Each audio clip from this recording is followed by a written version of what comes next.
Broussard, how much of Jason Garrett's future is tied to Zeke? Well, CC answered it, all of it, 100%.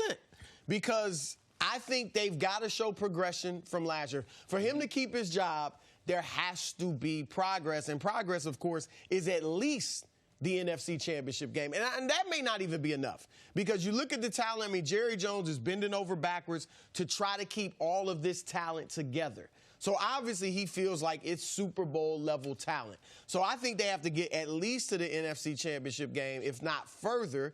And then, as much as I believe in the strategy, if this is what it is, to start the season without Zeke, you can win those first few games. I think Tony Pollard and crew will be okay. There's no way you're getting to the NFC title game without Ezekiel Elliott. No, I completely agree. And if you look at what Jerry Jones said at the beginning of this offseason, he said we're going to take a wait-and-see approach with Jason Garrett. We're not going to hammer out a contract extension. So the fact that Jerry has already said that lets you know that there's a little bit of show and prove for Jason Garrett in this upcoming season. You know, they've made overtures towards Sean Payton. There's been some conversations about that. That's one of the guys that Jerry Jones holds in high regard. He was once upon a time the offensive coordinator for the Dallas Cowboys. He's already got a Super Bowl on his resume. I think Jerry Jones is looking for Jason Garrett to take that next step as a head coach. In 8 full seasons as a head coach, you only got 4 winning seasons and 2 playoff wins. That's a problem when you look at how talented this Dallas Cowboys roster is. So, yeah, if you're Jason Garrett, you want to make sure that you have your best player on the field in Ezekiel Elliott. I think a lot of his success this year is going to be dependent on when Ezekiel Elliott gets back with the Dallas Cowboys. One thing that Jerry and the staff know that they've made a number of adjustments on their staff. They changed their offensive line coach last season, changed their quarterback coach, John Kitna.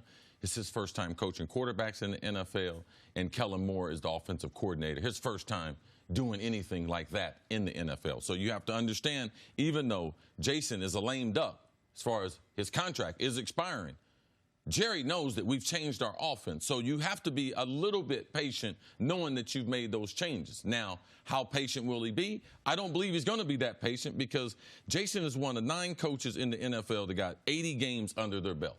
And the one thing that those other coaches, that being Belichick, Reed, Pete Carroll, Gruden, Tomlin, Peyton, Harbaugh, Ron Rivera, all of them have one thing in common. They've all been to the Super Bowl. Now, he's the only one on that list, so he's had plenty of chance. You guys talk about talent. They put a lot of talent around him, so there is no excuse for that. And now they're under the salary cap after struggling for a number of years. So, yes, he is on the hot seat, and there's a reason why Jerry didn't extend him. There's no other coaches right now playing for their jobs the way he is in Dallas. So I do think that because Jerry runs by a different set of rules, Jason's a perfect fit for Dallas because Jerry can do things he wants to. Jerry's not willing to relinquish control, even though Sean Payton is more sexy. Sean Payton comes with a bunch of rules, a bunch of money, and I'm controlling all the football decision-making. That's the way he does it in New Orleans. He is not going anywhere for anything less, but he has had more than a good chance to be a successful coach in the NFL. What do you identify as things, Canty, start with you, that he could improve upon, or ways in which Jason Garrett can change some of this, and especially looking at the record in the postseason, but throughout the course of the regular season? I think, well, overall game management, that's always one of the things that we look at with the head coaching position. So Jason Garrett, not just on the offensive side of the ball, but defensive side of the ball and special teams, being able to make sure that all 3 phases of your football team are working in concert. Because the Dallas Cowboys are built to play complementary football. That offense is a ball control offense. They want to play ground and pound, and that plays into the hands of that defense. CC, you talked about it earlier this week. That defense is a really good defense, but they are undersized. And so if they're on the field for over half the game, they will wear down. That shows you the importance of the Dallas Cowboys being able to run the football, being able to stay on schedule, sustain drives, control field position. I think that Jason Garrett, in terms of putting all of those different things together, week in, week out, is an area that he can improve in. Well, I like to improve their overall team speed. I don't want to be a bully all the time.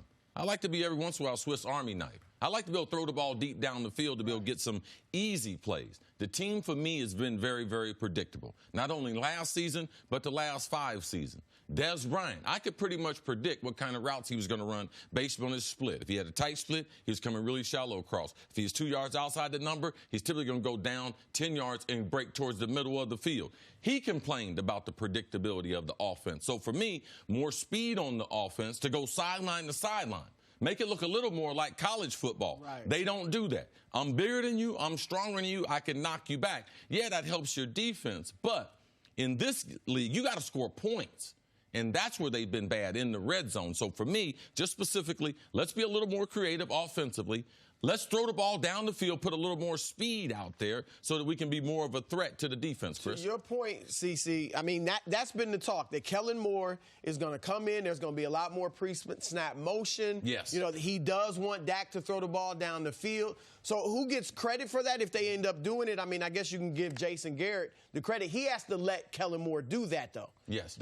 Is he going to, want to do it his way, which, as you said, has been ball control. But without Zeke, as good as Pollard may be, he's not a ball control type running back. Yes, and we're going to be talking about Dallas all year, and we're going to be talking about them doing pre-snap movement. What does pre-snap movement do? It does not make the defense lock you in. Right. They can't put you in and say, okay, right now they got 2 tight ends. Typically they're going to do this. You change the strength of the formation when you have motion. You make the defense adjust to you compared to, I'm bigger, I'm stronger, I'm more powerful than you, and I'm going to knock you back. I think it will help their offense.